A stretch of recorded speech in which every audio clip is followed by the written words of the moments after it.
Hi guys, कैसे हो सब लोग? Fit and fine? ओके।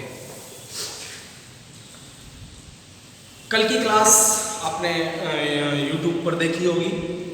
कल हमने बात की थी रीतिकाल की प्रमुख काव्य प्रवृत्तियों। कुछ पॉइंट्स हमने डिस्कस भी किए थे। दोस्तों, रीतिकाल पर विवेचन करने लायक बहुत कुछ है। बहुत हिंदी साहित्य का आई थिंक सबसे विवादास्पद काल है, जो एक तरफ तो कलाओं की उन्नति भी दिखाता है, लेकिन एक तरफ सांस्कृतिक अवमूल्यन को भी दिखाता है। तो उसी संक्रांति काल में जहां तक एक तरफ कलाओं का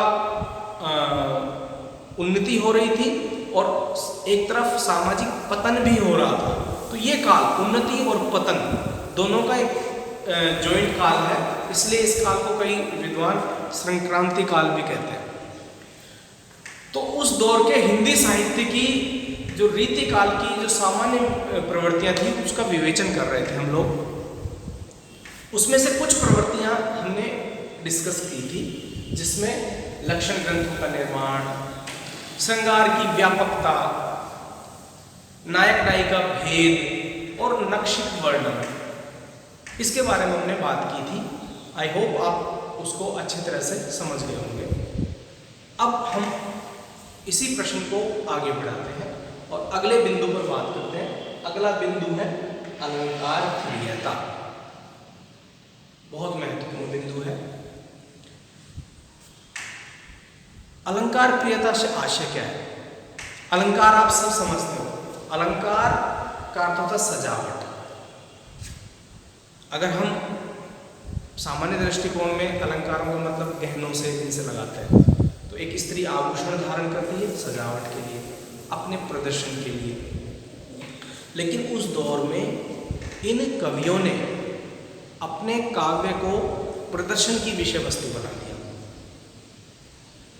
और जब किसी चीज का प्रदर्शन होता है, सबके सामने होता है, तो हर कलाकार ये चाहता है कि उसकी जो कला है वो सबके द्वारा सराही जाए, एक्सेप्ट की जाए, एडमायर की जाए।